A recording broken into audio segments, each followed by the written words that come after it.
I was in my early 30s. I worked in a family business. I was a co-owner, and pretty much life was set. I was going to buy the business,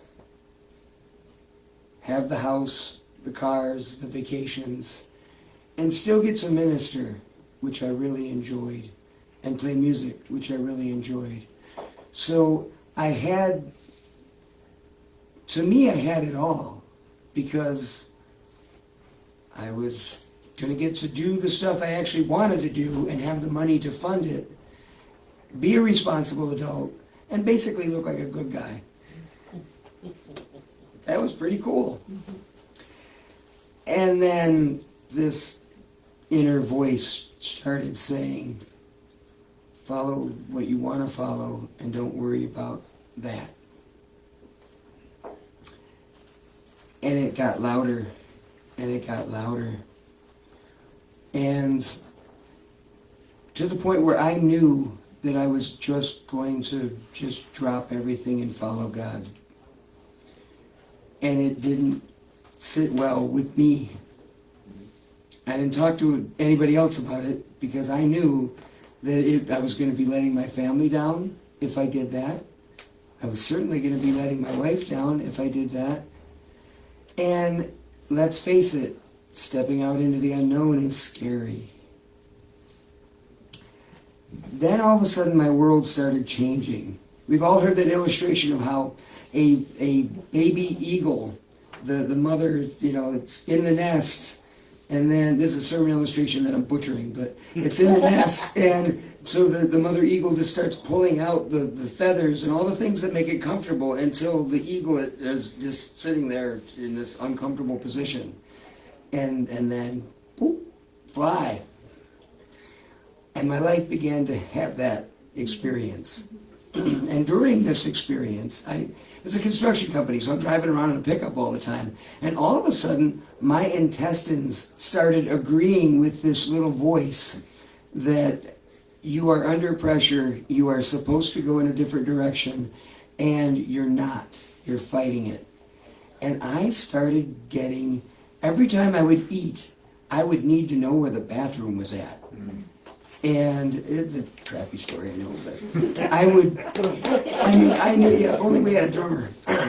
I knew that I was supposed to be doing something, and my body was literally in agreement with this thing that my mind and my will and my emotions were saying, no!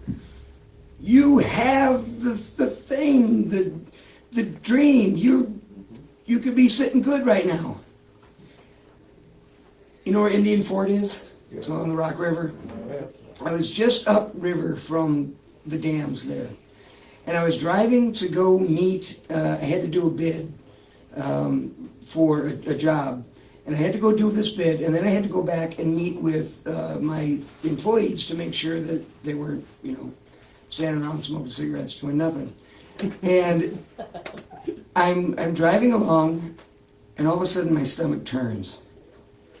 And I'm just thinking, like, happy thoughts, like, okay, I know this voice, but I'm not going to listen to it. I'll just turn the radio up a little louder. And my stomach turns, and I'm like, oh, where am I? Where is there a bathroom? Where are there trees? I don't care at this point. And my cold sweat breaks out on my forehead, and I'm just like, oh my God, what am I going to do? And this has happened to me before, but it's never, I'm still relatively young. And all of a sudden, the thing that I had feared came upon me. Let me put it that way. And all of a sudden I'm like, oh, this is a very uncomfortable pickup right at the moment. Beautiful sunny day outside, but terrible in here. And I pull over, I'm like, there's the river. Okay, there's the Rock River. I don't know what to do, and I can't go anywhere. So I'm looking around, okay, and just zip, whoop, And I just like throw the underwear away because I want to revisit that. But I've got the pants, right? And I'm looking in the car, and I'm looking around, making sure nobody's coming. And I'm looking in the car, the truck. And I'm like, there are no clothes in here. There's nothing. I can't even like put a sweater around myself or do something ridiculous. And fig leaves? No, not in Wisconsin. So by the way, I've never told anyone this story, ever, except my wife. I've told her a little bit, yeah. So it'll be our secret. Okay. Oh, everybody knows you're naked. So there I am, naked in the garden, and I'm like, I've got to save the pants. No matter what, I've got to save the pants. I've got to get cleaned up, and I've got to save the pants. They're blue jeans. How many of you know blue jeans get heavy when they get wet? So I like walk out into the water, and I'm having my holy cleansing moment, trying to go, la, la, la, this voice is not telling me to do something I don't want to do. And all of a sudden, my pants start to get away from me in the water, because how many of you know the Rock River has a current? Pretty strong one. Who would know? I didn't know. Going rivers? But that day, and all of a sudden, I am hanging on to those pants, and my legs go out from underneath me, and my pants and myself are going downstream. And I am like, oh, words that Kathy would say up here. And I'm like, well, what? And I'm trying, and it's trying to drag me into the center of the current.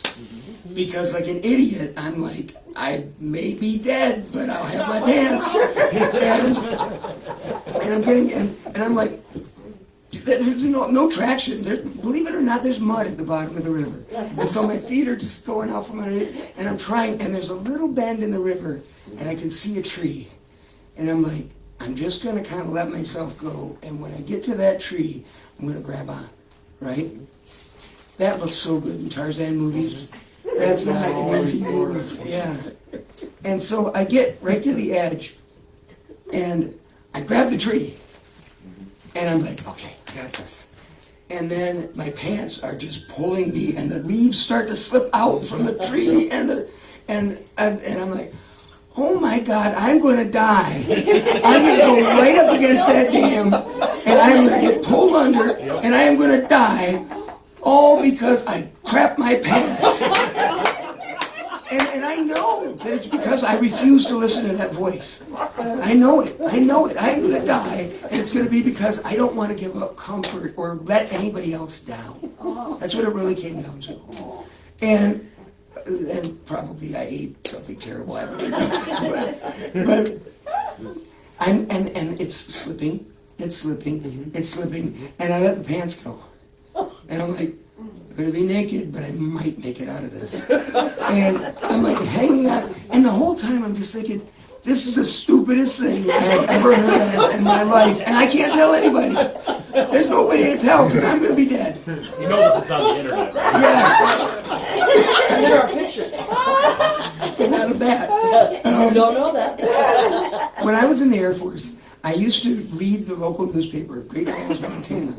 And I would read the local newspaper, and I would read how people died, because I've always been fascinated by how people die.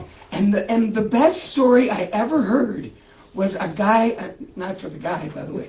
This guy was snowmobiling on a lake in Yellowstone, and it was frozen. He's snowmobiling. It was a fresh snow. He's going along, and he's got this thing just cranking, and he hits a buffalo. Because the buffaloes, when it gets cold and it snows, they'll just sit down and they'll let it cover them because it's a natural insulation. They'll stay warmer. He hits a buffalo, goes shooting off of his sled, and breaks his neck. Okay, that's a horrible story, right? I can tell by the look on your face. It's not as funny to you as it was to me. But I'm like, okay, that guy wins the prize in my book for ridiculous death, right? And I'm sitting there in the Rock River going, I'm about to win. I'm about to win. Oh, God. There was no helicopter, by the way, here. The upshot of it is, I was like hanging onto this stupid thing, and like just doing one of these numbers to catch any rock I could. And eventually, since I'm here, I did it. And I roll up onto the bank far enough that I think I'm okay, and I'm like, And then I start rolling down the back again.